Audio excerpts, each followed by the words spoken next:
नमस्कार दोस्तों, मोहित study IQ centre में आपका स्वागत है। आज हम सीटेट 2025 के संबंध में हिंदी पेडागोजी पेपर लेकर के आए हैं।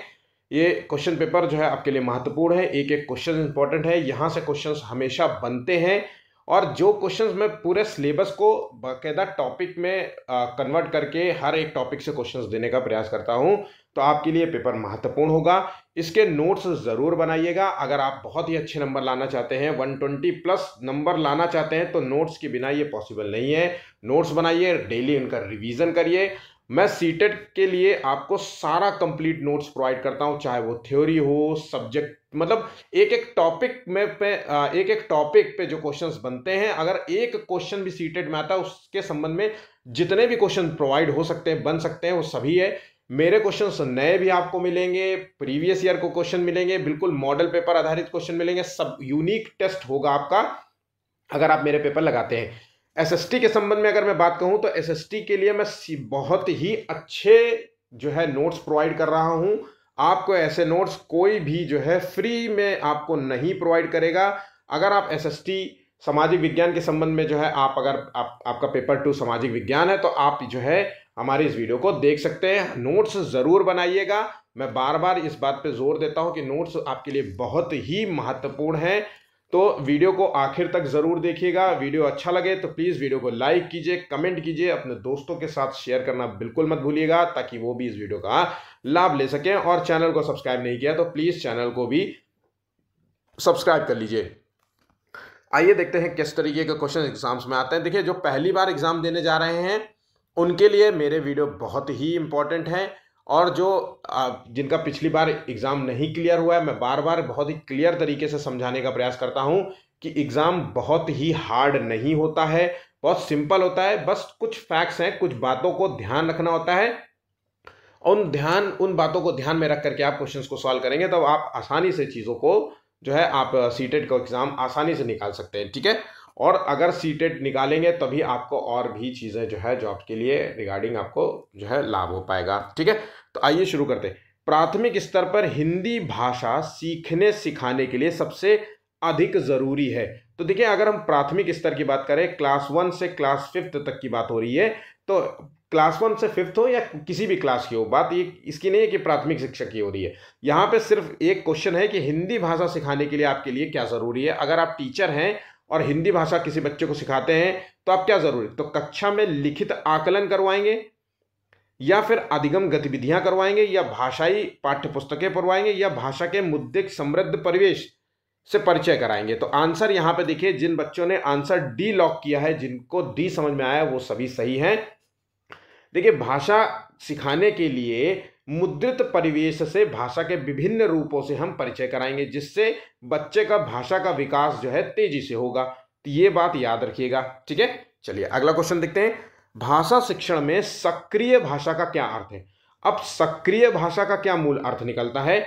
कठिन शब्दों और व्याकरण का अभ्यास कराना, ये सक्रिय भाषा होती है, या फिर व्याकरण के नियमों को याद कराना, या फिर उच्चारण की शुद्धता पर जोर देना, या फिर बच्चों को बिना हिचकिचाए बोलने और लिखने का अवसर देना। तो सक्रिय भाषा का मतलब होता है, सक्रिय भाषा का मतलब होता है एक्टिव लैंग्वेज जो होती है, वो होता है कि बच्चों को बिना हिचकिचाए बोलने के अवसर देना और लिखने के अवसर देना। यही इसका मूल अर्थ निकलता है। ऑप्शन यहाँ पे डी सही जवाब होगा।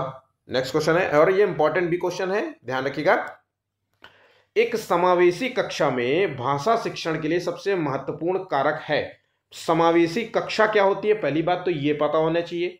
अगर ये पता हो गया तो आंसर आप तुरंत लगा लेंगे। देखिए, समावेशी कक्षा जो होती है, इंक्लूसिव क्लासरूम जो होती है, जहां पे सभी प्रकार के बच्चे पढ़ते हैं, विशेष बच्चे हों, सामान्य बच्चे हों, आर्थिक रूप से अक्षम बच्चे हों, जो कमजोर हों, पढ़ाई लिखाई में भी कमजोर हों, पैसे में कमजोर हों, गरीब घर से आते हों, किसी सामान्य वर्ग से आते हों, किसी विशेष वर्ग से आते हों, किसी भी वर्ग से आते हों, वो सभी बच्चे एक क्लासरूम में एक साथ बिना किसी भेदभाव के पढ़ाई करते हैं। तो वही होता है समावेशी कक्षा।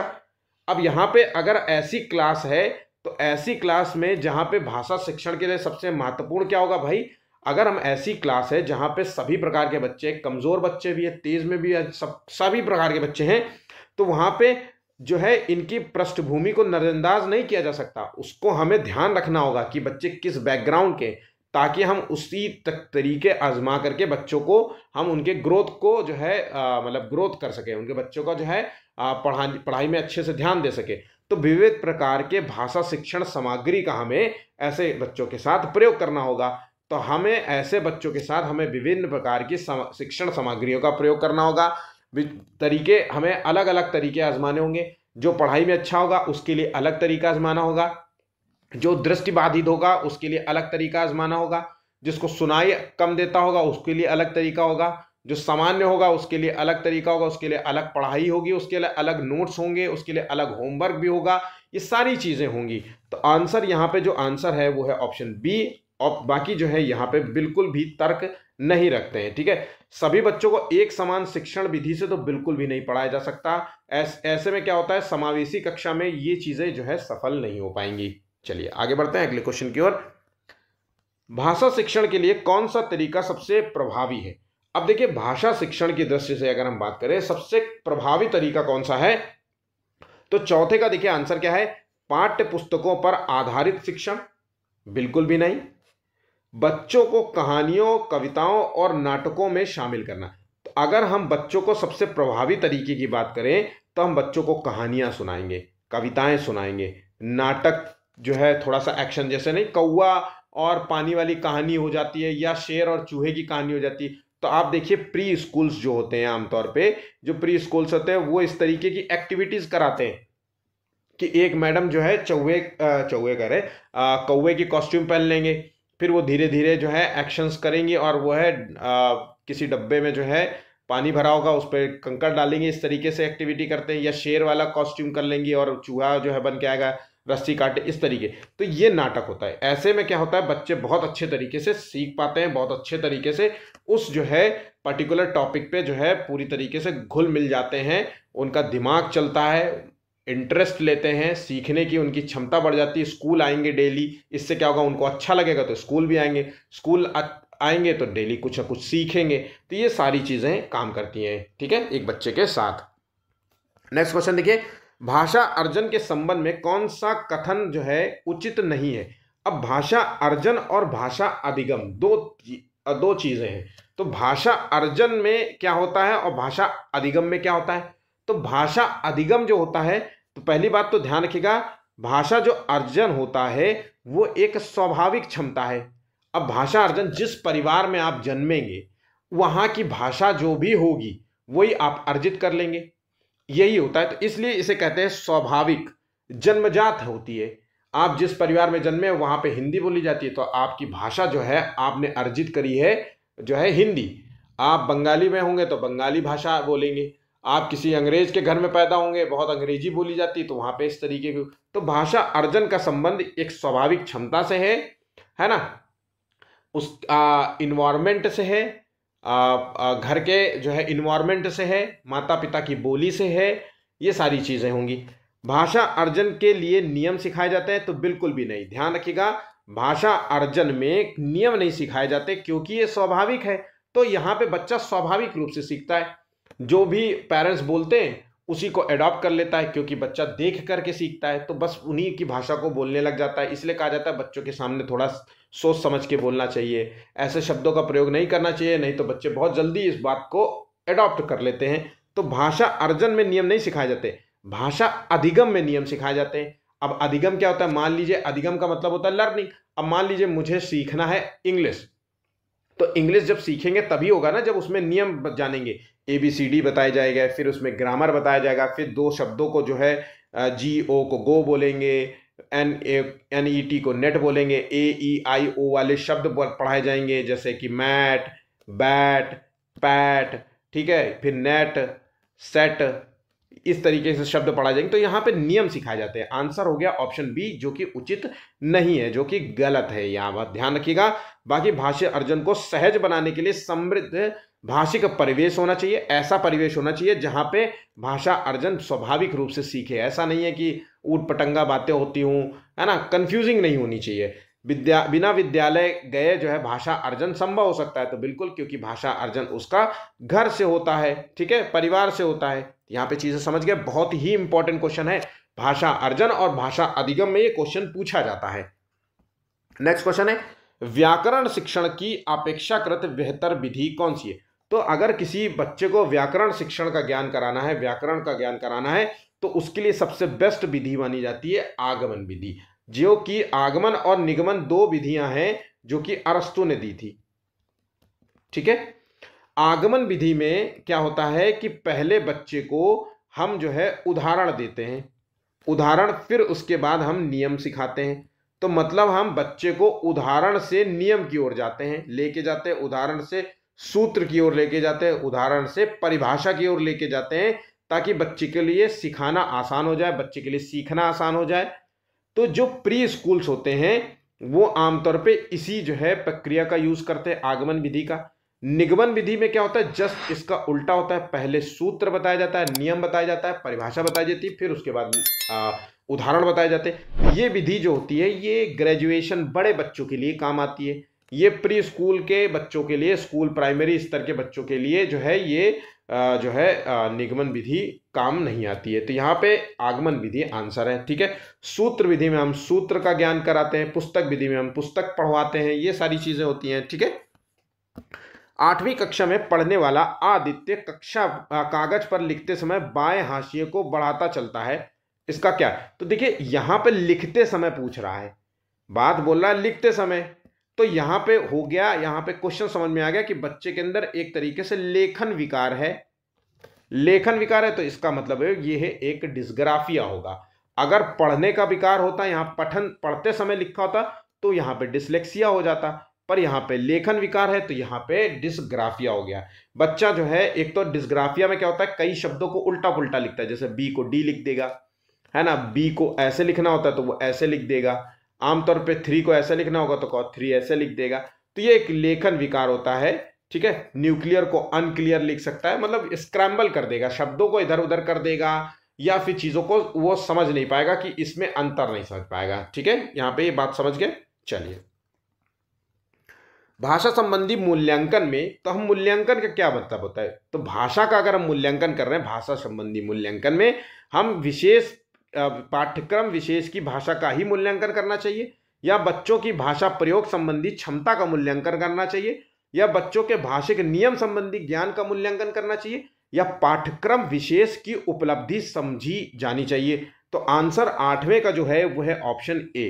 देखिए, भाषा संबंधी मूल्यांकन में बच्चा भाषा का प्रयोग किस प्रकार से कर रहा है, इस बात का हमें मूल्यांकन करना चाहिए।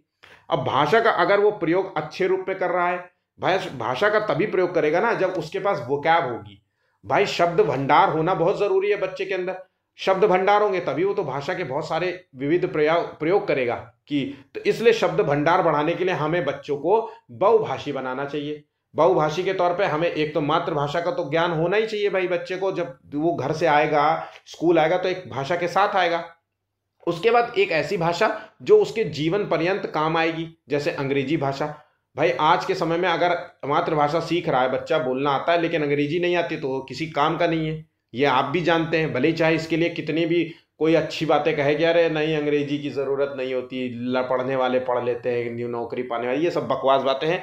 आपको हर क्षेत्र में नौकरी की अगर आपको करनी है ना, तो हर क्षेत्र में आपको अंग्रेजी भाषा का ज्ञान होना चाहिए, चाहे एसएससी का एग्ज़ाम हो। और आने वाले समय में तो अंग्रेजी तो ऐसा हो जाएगा कि उसके लिए कहने की ज़रूरत ही नहीं है ना।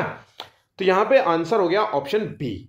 चलिए अगला क्वेश्चन देखिए, भाषा के संबंध में अगर हम संदर्भ में बात करें तो व्याकरण का क्या अर्थ है? तो यहाँ पे व्याकरण का अर्थ निकलता है भाषा का लिखित रूप या फिर नियम और संरचना। बिल्कुल सामान्य है, व्याकरण का मतलब ही है कि कोई नियम होगा, है ना, उसकी एक संरचना होगी, उसी संरचना में बंद करके ही जो है हम चीजों को सीखेंगे। तो आंसर हो गया ऑप्शन यहाँ पे बी। चलिए अगला क्वेश्चन, बहुत ही इंपॉर्टेंट क्वेश्चन है, ये बात ध्यान रखिएगा। बच्चों में भाषा का विकास किस जो है उम्र से शुरू होता है? तो देखिए, भाषा के विकास के संबंध में अगर हम बात करें, उम्र की बात करें, तो बच्चों का जो है भाषा का विकास की प्रक्रिया उसके जन्म से ही शुरू हो जाती है। ये चोम्स्की ने भी बोला है स्टेटमेंट। चोम्स्की का मानना है कि बच्चों में भाषा सीखने की क्षमता जन्मजात होती है। और पियाजे ने भी ये बात बोली कि जैसे ही बच्चा पैदा होता है वो एक जो है अपनी भाषा के साथ आता है। कैसे? अब भाई उसके पहला स्टेज ही बोला है सेंसोरी मोटर, संवेगात्मक स्तर। संवेगात्मक स्तर में बच्चा बोलता नहीं है, अपने जो है सेंसेस का प्रयोग करता है। जैसे स्पर्श का प्रयोग करना, भूख लगी तो जो है रो के बताएगा, खुश होगा तो पैर पटकेगा, हाथ मारेगा, है ना, रोएगा और किसी की गोदी में चला जाएगा तो नहीं, आपको पता है कि उसकी गोदी में जाएगा खूब रोएगा, और जैसे ही वो मम्मी या किसी जिसकी भी गोदी पर घर के खास जो सदस्य होते हैं उनकी गोद में चला जाएगा तो तुरंत शांत हो जाएगा। तो ये सेंसोरी मोटर के माध्यम से जो है बच्चा बताता है कि मुझे क्या चीज पसंद है, क्या चीज नापसंद है, अपने सारी चीजें वो बताता है। 6 महीने तक के बच्चों को हर पेरेंट्स जो है ये समझ जाते हैं कि देखो इसको भूख लग रही है, देखो इसको कोई दिक्कत तो नहीं हो रही है, देखो इसको क्या इसने कुछ किया तो नहीं है, पॉटी तो नहीं कर दी, इस तरीके से चीजें होती हैं, कहीं ऐसे तो नहीं है इसको कोई दाना ना निकल आया, ये सारी चीज होती। तो ये जो क्षमता होती है, सीखने की उम्र होती है, वो जन्म से ही हो जाती है। ऑप्शन यहाँ पे सी होगा। ठीक है। एक टीचर को बच्चों में श्रवण कौशल का विकास कैसे किया जाना? श्रवण कौशल मतलब सुनने का कौशल, कि बच्चा आपकी बातों को ध्यान पूर्वक सुने, इस चीज को हमें डेवलप करना है। तो केवल पाठ्यपुस्तक के पढ़ने के लिए कह करके हम जो है नहीं कर सकते, उन्हें कहानियां सुनाकर और प्रश्न पूछ। देखिए, श्रवण कौशल का अगर हमें विकास करना है तो यहां पे बच्चों को क्या होगा कि हम अगर बच्चों से कहेंगे कि देखो मैं आप लोगों को एक स्टोरी सुनाने जा रहा हूं, ठीक है, उसको आपको ध्यान से सुनना है। फिर उस स्टोरी सुनने के बाद आपसे मैं क्वेश्चन पूछूंगा, उस क्वेश्चन का आंसर देगा। सब लोग आंसर देंगे कि नहीं? तो सब बच्चे कहेंगे हाँ बिल्कुल मैं दूंगा सर, मैं भी दूंगा आंसर। ऐसे छोटे बच्चे ऐसे ही जवाब देते हैं, तो मैं दूंगा बिल्कुल। ठीक है, तो ध्यान रखिएगा, मैं आपको पेट एनिमल्स के बारे में बताने जा रहा हूं, या फिर मैं आपको एक जो है वेजिटेबल सॉन्ग बताने जा रहा हूं। तो वेजिटेबल सॉन्ग क्या होता है? आलू बोला मुझको खा लो, मैं तुमको मोटा कर दूंगा। तो कौन मोटा करने की बात कह रहा है? तो बच्चे बोलेंगे आलू, है ना। गाजर भिंडी बैगन बोले मुझको खा लो, मैं तुमको लंबा कर दूंगा। तो ऐसे कुछ गीतों को, कहानियों को सुना करके हम बच्चों से प्रश्न पूछेंगे। इससे बच्चों के अंदर श्रवण कौशल का भी विकास होता है और मेमोरी भी शार्प होती है, कॉग्निटिव डेवलपमेंट भी सहायक होता है और बच्चे इंटरेस्ट लेते हैं। ठीक है, तो ये बातों को ध्यान रखिएगा। ऑप्शन यहाँ पे बी बिल्कुल सही जवाब होगा। बच्चों में लेखन कौशल का विकास करने के लिए कौन सा तरीका सबसे प्रभावी है? अगर हम बच्चों को लिखने की क्षमता बढ़ाना चाहते हैं, बच्चा लिखे, अच्छे से लिखे, है ना, और सही शब्दों का इस्तेमाल करे, बी को डी ना लिखे, 3 को उल्टा ना लिखे, इस तरीके से ना लिखे, वो मतलब डिस्ग्राफिया का शिकार ना हो, तो हमें क्या करना होगा? तो हमें क्या होगा, बच्चों को अपनी कहानियां और अनुभव लिखने के लिए हमें प्रेरित करना होगा। तो बच्चा जैसे क्लास 2, 3, 4 में होगा तो हम अक्सर बच्चों से एक स्टोरी राइटिंग करवाते हैं, स्टोरी सुनवाते हैं, फिर बच्चों से कहते हैं कि स्टोरी लिखवाइए। बच्चे स्टोरी लिखेंगे इसको अपनी अपनी भाषा में, है ना। तो इस तरीके से करते हैं। हम बच्चों से ये भी कह सकते हैं कि कल आपने क्या क्या किया, कल आप कहाँ कहाँ घूमने गए थे, कल आपके फादर पापा जो है आपके लिए क्या खाने की चीजें लाए। तो बच्चा उस चीज को लिखेगा, बोलोगे उसको लिखो, तो इससे क्या होता है, बच्चे के अंदर लेखन कौशल का विकास होता है। वो अपनी बातों को लिखेगा कुछ यूनिक तरीके से, है ना। उसमें से 50 बच्चे में से 10 बच्चे में से 20 बच्चे में से कोई तो यूनिक इस्तेमाल करेगा ही करेगा। तो इससे क्या होता है, बच्चों में सीखने की क्षमता बढ़ जाती है। ठीक है, आंसर हो गया ऑप्शन ए। बार बार लिखने के लिए कहना, नियमों को याद कराना, सुंदर लिखावट के लिए प्रेरित करना, ये महत्वपूर्ण नहीं है। पद्य शिक्षण का मुख्य उद्देश्य क्या है? देखिए, पद्य का, गद्य और पद्य का क्या मतलब होता है? ये एक शब्द है, बस ये हर किसी को पता ही होगा, सीटेड वालों को तो खैर पता ही होगा कि पद्य का मतलब होता है जिसमें लय होती है, और गद्य का मतलब होता है जो सीधा सीधा एक पैराग्राफ में होता है। ठीक है, तो पद्य जिसमें लय होती है, गीत होते हैं। ठीक है, तो यहां पे अब पद्य का मुख्य उद्देश्य क्या होता है? तो रस की अनुभूति कराना, रसास्वादन, रस का स्वाद कराना। तो यहाँ पे साहित्यिक भाषा नहीं होती, भाषिक भाषा नहीं, क्षमता नहीं, व्याकरण नहीं। आंसर हो गया ऑप्शन सी।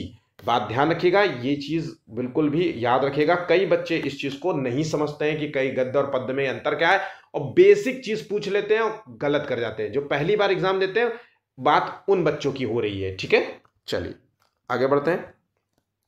पठन में अर्थगत संकेत से क्या अर्थ है? तो अर्थगत संकेत से क्या तात्पर्य है यहां पे पूछा जा रहा है। तो 14वें का जो आंसर है यहां पे अर्थगत संकेत का मतलब होता है अर्थ समझने की प्रक्रिया में मदद करने वाले संकेत। तो ऑप्शन यहां पे डी सही जवाब होगा। ठीक है। भाषा शिक्षण में समग्र भाषा दृष्टिकोण का क्या अर्थ है? तो देखिए, भाषा शिक्षण में समग्र भाषा दृष्टिकोण का मतलब होता है जितनी भी भाषाएं हैं उसका जो है एकीकृत रूप में देखना। तो देखिए, समग्र भाषा का मतलब होता है 4 प्रकार की भाषाएं होती है, श्रवण, वाचन, पठन और लेखन। श्रवण मतलब सुनना, वाचन मतलब बोलना, पठन मतलब पढ़ना, लेखन मतलब लिखना। और एक होता है सांकेतिक भाषा। देखिए, अभी तक तो आप देखिए 4 भाषाओं के बारे में जानते हैं, अक्सर 4 भाषाएं ही आती ही हैं, लेकिन अब जो है सांकेतिक भाषा का भी प्रयोग किया जाने लगा है। सांकेतिक भाषा, अगर जिसको सुनना नहीं आता, बोलना नहीं आता, जिसको पढ़ना और लिखना नहीं आता, है ना, मान लीजिए जिसको लिखना नहीं आता, लेखन कैसे लिखेगा? जब आंख का अंधा होगा तो बेचारा क्या लिखेगा, है ना, पढ़ नहीं पाता होगा, देख नहीं पाएगा। तो ऐसे चीजों में वो सांकेतिक भाषा का प्रयोग करता है। हम कई बार जो है, हम जैसे बीमार होते हैं तो हम संकेत से बोलते हैं, बस ऐसे ही ऐसे करते हैं ना, मतलब इशारे से करते हैं, तो सांकेतिक भाषा। तो इनका एकीकृत रूप में सिखाना, आंसर हो गया ऑप्शन बी। बहुत ही आसान क्वेश्चन था, बहुत ही खास इंपॉर्टेंट भी क्वेश्चन है। भाषा शिक्षण में आगमन विधि का उपयोग करने का मुख्य लाभ क्या होता है? तो आगमन विधि जो कि अरस्तु की इजाद की गई विधि है, इसमें क्या होता है, हम पहले बच्चों को उदाहरण बताते हैं और फिर उसके बाद हम नियम उसको बताते हैं, परिभाषा बताते हैं। तो बस हमें यही आंसर ढूंढना है। तो देखिए, ये नियमों को रटवाने में सहायक है, ये बच्चों को स्वयं निष्कर्ष निकालने में मदद करती है। तो आंसर हमें तुरंत मिल गया है। देखिए, कोई केवल शब्द आ जाए तो तुरंत काट देना। शिक्षक केंद्रित शिक्षण को बढ़ावा देती है कोई भी विधि शिक्षण केंद्रित जो है, मतलब टीचर सेंटर्ड नहीं होगी। अगर हम प्रोग्रेसिव एजुकेशन की बात करें तो हम चाइल्ड जो है सेंटर्ड एजुकेशन की बात कर रहे हैं। तो चाइल्ड सेंटर्ड तो होगी, लेकिन शिक्षक केंद्रित नहीं होगी। तो ये भी तुरंत गलत हो जाता है। रटवाने वाली बात तो तुरंत गलत कर दीजिए टैगवर्ड के रूप में। आंसर हो गया ऑप्शन बी। ठीक है। नेक्स्ट क्वेश्चन है, बच्चों में रचनात्मक लेखन को प्रोत्साहित करने के लिए टीचर को क्या करना चाहिए? तो देखिए, रचनात्मक लेखन को प्रोत्साहित करने के लिए हम बच्चों को क्या करेंगे? तो हम बच्चों को स्वयं से कुछ लिखने के लिए प्रोत्साहित करेंगे कि भैया बेटा तुम लिखो, आप लिखो बेटा, क्या लिखना है? हम आपको एक टास्क देते हैं, कहानी देते हैं, और पहले हम कहानी सुना देंगे। मान लो कोई भी कहानी हम बच्चों को सुना दिया, फिर कहेंगे अब इसी कहानी को बेटा लिखो। तो यहां पे होता है कहानी को पूर्ण करने। अब मान लीजिए मैंने एक कहानी सुनाई, उसका आगे का भाग छोड़ दिया, मैंने कहा इसके बाद आप लोग क्या क्या सोच पा रहे हो। अब चौथे या 5वीं क्लास के बच्चों को हम ये पूछ रहे हैं कि इसकी कहानी को क्या लगता है, कि आपको क्या लगता है कि इसके आगे क्या होगा। तो आपने एक वो मूवी देखी होगी लंच बॉक्स। ठीक है, लंच बॉक्स एक मूवी आई थी, उसकी इरफान खान की, इरफान खान कह रहे हैं, इरफान, है ना, इरफान खान की आई थी पिक्चर, और एक हीरोइन थी, मुझे नहीं पता उसका नाम क्या है। तो लंच बॉक्स आई थी, अगर जिन्होंने नहीं देखी, बहुत ही बेहतरीन मूवी है। उस मूवी में क्या होता है, स्टोरी चलती है बहुत बेहतरीन, आखिर में जाकर के स्टोरी जो है, इन हीरो और हीरोइन को दोनों को मिलना होता है कहाँ पे, रेलवे स्टेशन में, लेकिन वहीं पे मिलने से पहले ही वो स्टोरी खत्म हो जाती है। अब क्या होता है कि जो दर्शक होते हैं उनको संशय रहता है कि भाई वो मिले होंगे कि नहीं मिले होंगे, कि नहीं अपने अपने रास्ते चले गए होंगे, नहीं फिर लड़की कहीं पुल से ना कूद गई होगी, ये सारी चीजें। तो आप अपने हिसाब से अपना जो है समझ लो। तो यहाँ पे कहानी पूर्ण करने, पत्र लेखन, कविता लेखन जैसे कार्य हमें बच्चों को देना चाहिए। इससे बच्चों के अंदर रचनात्मक लेखन का जो है विकास होता है। ठीक है। देखिए, यूपी जो है एलटी ग्रेड की, यूपी पीसीएस में जो है एलटी ग्रेड की जो वैकेंसियां आई हैं करीब 7,800 के करीब। ठीक है, उसका तो आवेदन जो है समाप्त हो चुका है, और मेरे ख्याल से 4 सितंबर है इसकी लास्ट डेट जो है फॉर्म फिल कर, वो क्या बोलते हैं, पैसा जमा करने की, फीस जो है लास्ट स्टेज है। इसका जो एग्ज़ाम है वो अक्टूबर में तो नहीं होगा, क्योंकि वो अक्टूबर जो है त्यौहार वाला रहता है। नवंबर में इसको बताया गया कि नवंबर के लास्ट में जो है इसका एग्ज़ाम होगा, और दिसंबर के स्टार्टिंग में इसका एग्जाम होगा, पॉसिबल एग्जाम है, नहीं तो फिर जो है जनवरी फरवरी में भी हो सकता है। इसमें ग्रेजुएशन और बीएड माना गया है। प्री और मेंस एग्जाम होंगे। तो मैं क्या बताना चाह रहा हूं कि मैं जो है आपको पूरा कंप्लीट नोट्स यहां पे प्रोवाइड करूंगा ये एलटी ग्रेड्स के संबंध में, टीचर भर्ती जो आई है। जितना भी जीएस का क्वेश्चन है, मुझसे बेहतर अच्छा जीएस आपको कहीं नहीं मिलेगा, क्योंकि मैं यूपी पीसीएस का जो है कई बार कई वर्षों से एग्जाम देता आया हूं, बहुत पहले, ठीक है। और मैंने इसका जो है प्री और मेंस मैंने निकाला भी है, आरओ का एग्जाम मैंने निकाला है, प्री के मैंने बहुत बार जो है सॉरी पीसीएस के मैंने कई एग्जाम प्री के निकाले हैं। तो आपके लिए मैं अपने जो नोट्स हैं, मेरे जो स्वयं के लिखे हुए पढ़े हुए नोट्स हैं, आप यकीन मानिए कोई भी बुक या मार्केट में नहीं अवेलेबल होगी जितने क्वेश्चंस आपको उन बुक्स में मिल सकते हैं। मेरे कहीं पे भी जो है वैसे क्वेश्चन जो मैं आपको दूंगा किसी भी बुक में नहीं मिलेंगे, क्योंकि आपको ऐसी बुक्स पढ़ने, ऐसे क्वेश्चंस को पढ़ने के लिए जो है आपको बहुत सारी बुक्स का अध्ययन करना पड़ेगा। और यूपी पीसीएस कराता है ये एग्जाम, तो समझ लीजिए कि जीएस के जो 30 क्वेश्चन होंगे वो अच्छे खासे हार्ड क्वेश्चंस भी आते हैं, थोड़ा से ऐसे आते हैं जो ऐसे सामान्य नहीं आते कि बिल्कुल क्या बोलते हैं लूसेंट की बुक उठा लो तो पढ़ लो या घटना चक्र उठा लो, ठीक है। ये एक समय था जब घटना चक्र काम करती थी, अब वो घटना चक्र वाला दिन भी चला गया, ठीक है।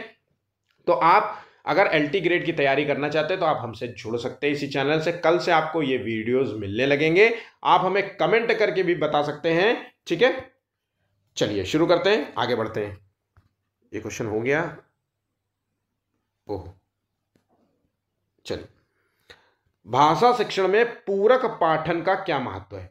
तो भाषा शिक्षण में पूरक पाठन का मतलब होता है कि बच्चों को पाठ्य पुस्तक के अलावा जो है पढ़ने की सामग्री प्रोवाइड करना और बच्चों को उसके लिए प्रेरित करना।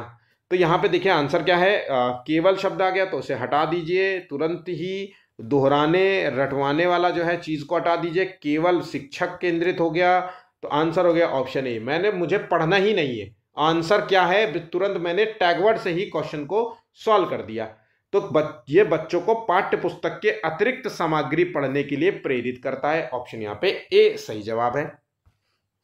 राष्ट्रीय शिक्षा नीति 2020 के अनुसार प्राथमिक स्तर पर भाषा शिक्षण में क्या जोर दिया गया है? तो यहाँ पे जो है केवल अंग्रेजी भाषा का जोर, केवल विदेशी भाषा। आंसर हो गया मातृभाषा या क्षेत्रीय भाषा में शिक्षा को प्राथमिकता देना।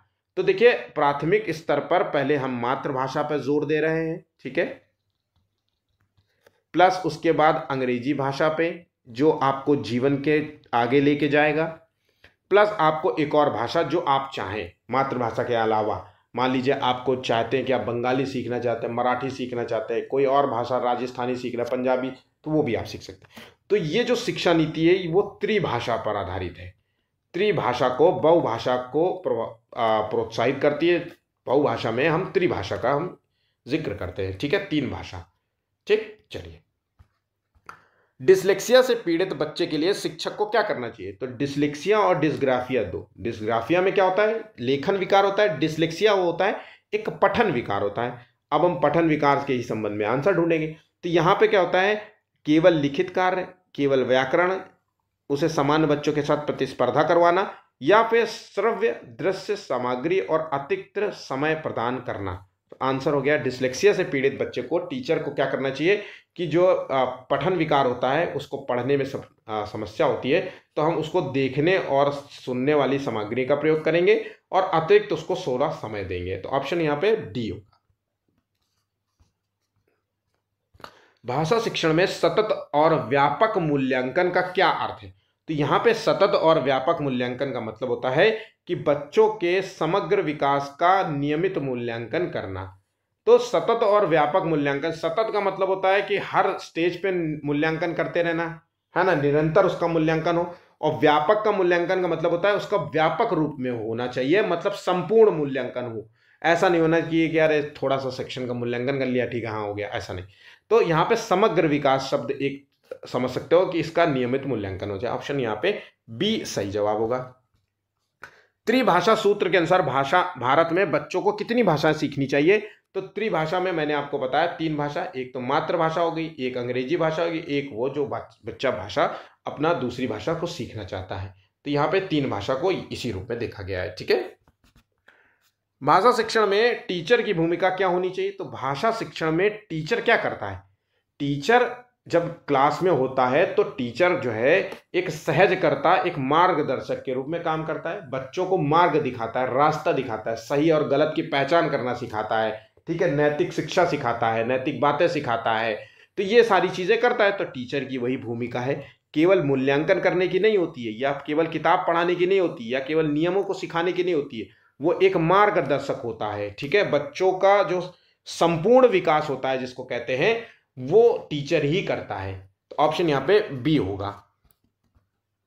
पठन कौशल के विकास के लिए निम्नलिखित में से कौन सी गतिविधि सबसे कम उपयुक्त है? पठन कौशल के विकास के लिए सबसे कम उपयुक्त है तो कहानी पढ़ना, उसका सारांश लिखना, समाचार पत्र पढ़कर चर्चा करवाना, केवल व्याकरण के नियम रटवाना। यहाँ पे केवल आ गया तो हम तुरंत काट देंगे। ऑप्शन यहाँ पे बी सी आंसर हमें मिल गया है। 24 का आंसर सी होगा।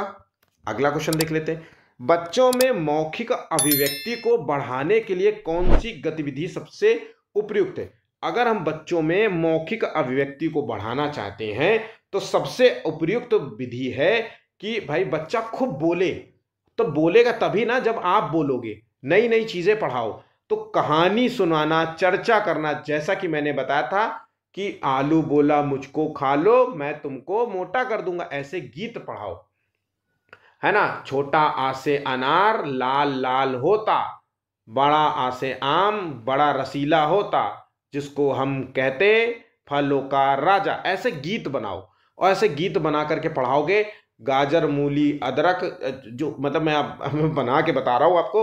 तो जैसे कि आलू बोला मुझको खा लो मैं तुमको मोटा कर दूंगा, और गाजर बैगन भिंडी बोला मुझको खा लो मैं तुमको लंबा कर दूंगा, और पालक बोला मुझको खा लो मैं तुमको क्या बोलते हैं ताकत भर दूंगा। ऐसे गाना गाइए, ऐसे गीत गाइए बच्चों को जो है, ठीक है। अब जैसे 1 2 3 सुना रहे हो मान लो, तो वहां के I can spell 1 2 3, I can spell 1 ONE 1, I can spell number 2 TWO number 2। इस तरीके से चीजों को जो है पढ़ाना चाहिए, ठीक है। भाषा अधिगम की दृष्टि से निम्नलिखित में से कौन सा कथन सही है? तो यहां पे अधिगम की दृष्टि से हमें सबसे देख तो केवल अधिगम, जहां जहां केवल शब्द आ जाए बेधड़क काटते जाओ। केवल, केवल, सामाजिक प्रक्रिया। आंसर हो गया ऑप्शन सी। भाषा अधिगम की दृष्टि से सबसे कथन सही है कि भाषा एक सामाजिक प्रक्रिया है। ये एक सामाजिक रूप से सीखी जाती है, आसपास के समृद्ध परिवेश से सीखी जाती है। जो भी आसपास का परिवेश होता है उसी उसी की भाषा को वो जो है अर्जित करता है, ठीक है। और वही भाषा अर्जित, जैसे परिवार का जो परिवेश होगा, मान लीजिए पंजाबी भाषा, एक मान लीजिए माता पिता हिंदी बोलते हैं और नई नई नवेली बहू आई है, भाभी जो हो गई, चाची हो गई, भाभी कुछ भी बोल लो, अब वो पंजाबी बोलती है। लव मैरिज करी है चाचा ने मान लीजिए, और चाची जो है पंजाबी बोलती है, तो बच्चा जो है हिंदी तो सीखेगा सीखेगा, उसके साथ साथ पंजाबी भी सीखेगा। अब मान लो दूसरा तीसरा भी चाचा हुआ, तीसरा चाचा अंग्रेजन लेके आ गया, और वो अंग्रेजी बोलती है तो अंग्रेजी भी बोलेगी। तो यहाँ भाषा अधिगम की दृष्टि से सबसे तरीका कि भाषा एक सामाजिक जो है रूप से सीखी जाती है। तो आंसर हो जाता है ऑप्शन सी। भाषा शिक्षण में आशु भाषण का क्या जो है मुख्य उद्देश्य होता है? तो इस चीज को लिख लीजिए। एक्स टेम्पोर का मतलब होता है यहाँ पे 27वें, इसका मतलब होता है कि बिना किसी तैयारी के बस बोलना। तो तत्काल इसको भाषण कह सकते हैं। क्या कह सकते हैं? तत्काल। तो तत्काल भाषण से क्या होता है, बच्चे के अंदर स्पीकिंग स्किल्स जो है डेवलप होती हैं, और कॉन्फिडेंस भी बढ़ता है बोलने का, ठीक है। बस थोड़ा सा मोटिवेशन की जरूरत होती है। अगर मान लीजिए एकदम से बच्चों से कुछ बुलवाने लग जाओ और बच्चा बोल ले या आधा अधूरा भी बोले और मोटिवेट कर दो, तो वो झाड़ के पेड़ में पहुंच जाएगा। क्या अरे भैया मैं बहुत अच्छा बोलता हूं, फिर अगले दिन से खूब बुलवाइए उससे। तो वैसा होता है। तो 27वें का आंसर हो गया रचनात्मक अभिव्यक्ति का विकास होता है बच्चे के अंदर। इस चीज को नोट कर लो, एग्जाम की दृष्टि से महत्वपूर्ण भी है। इस लाइन को नोट कर लो, बस एक शब्द नोट कर लोगे इतना ही काफी है, ठीक है। द्वितीय भाषा अधिगम में सबसे बड़ी बाधा क्या होती है? तो द्वितीय भाषा क्या होती है? प्राथमिक भाषा। तो प्राथमिक भाषा क्या होती है? प्राथमिक भाषा वही होती है जो मातृभाषा वाली होती है, मातृभाषा को हम प्राथमिक भाषा कहते हैं। ये कहाँ से सीखी जाती है? घर से सीखी जाती है। अब द्वितीयक भाषा जो होती है, सेकेंडरी भाषा जिसे कहते हैं, ये होती है जो है सबसे बड़ी बाधा होती है कि मातृभाषा का जो प्रभाव होता है वही हमें सबसे ज़्यादा जो है द्वितीय भाषा सीखने में जो है डालता है प्रभाव। ठीक है, अब इसको ऐसा समझो कि हम लोग हिंदी बोलते हैं, लेकिन आज भी सब कुछ इंग्लिश भाषा में होने के बावजूद हम लोग इंग्लिश अच्छे से नहीं बोल पाते। इसकी वजह है कि हमारा में एक तो समृद्ध माहौल नहीं मिलता। पहला तो सबसे बड़ा कारण यही है कि उसका माहौल नहीं मिलता हमें। घर में भी सब लोग हिंदी बोलते हैं, बाहर भी बोलते हैं, दोस्त यार भी वही साले अंग्रेजी बोल छोड़ करके हिंदी बोलते हैं, है ना। तो वैसे ही बोलते हैं तो वैसी भाषा रहती है। तो हमारा जो मातृभाषा का प्रभाव है वो हमें दूसरी भाषा सीखने में बड़ी बाधा उत्पन्न करता है। ठीक है, अगर आपने जरा सा भी ऐसा माहौल क्रिएट कर दिया कि अंग्रेजी सीखना चाहते हो तो मान लीजिए कोई नौकरी लग गई। अब जैसे मैं बीटेक हूँ, ठीक है, मैंने अपना ग्रेजुएशन किया 2010 में। अब ग्रेजुएशन करने के बाद हुआ क्या कि मैंने जॉब करी तो कंपनी ज्वाइन करी तो मेरी डेल कंपनी थी मान लीजिए।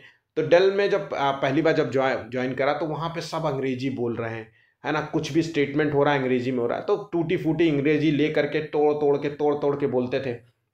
फिर वो तोड़ना धीरे धीरे और बेहतर हो गया, फिर सिविल सर्विसेज की तैयारी करने लग गए।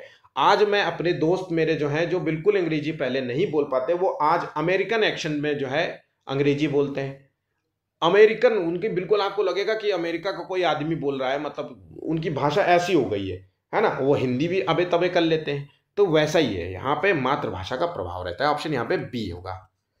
यदि कोई विद्यार्थी पढ़ने में अटक कर पढ़ रहा है तो टीचर को क्या करना चाहिए? तो देखिए, अगर अटक के पढ़ रहा है तो उसे डांटना तो बिल्कुल नहीं चाहिए।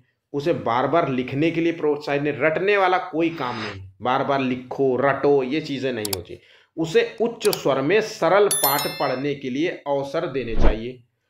उसे कठिन पाठ पढ़ने के लिए कहना चाहिए, ये भी नहीं हो सकता। तो आंसर हो गया ऑप्शन सी, बिल्कुल सामान्य सा था। उसे जितना आप पढ़ने के यहाँ पे महत्वपूर्ण केवल यह है कि जो अटक के पढ़ रहा है टीचर को उसे ज्यादा से ज्यादा पढ़ने का अवसर देना चाहिए, बस इतनी सी बात है।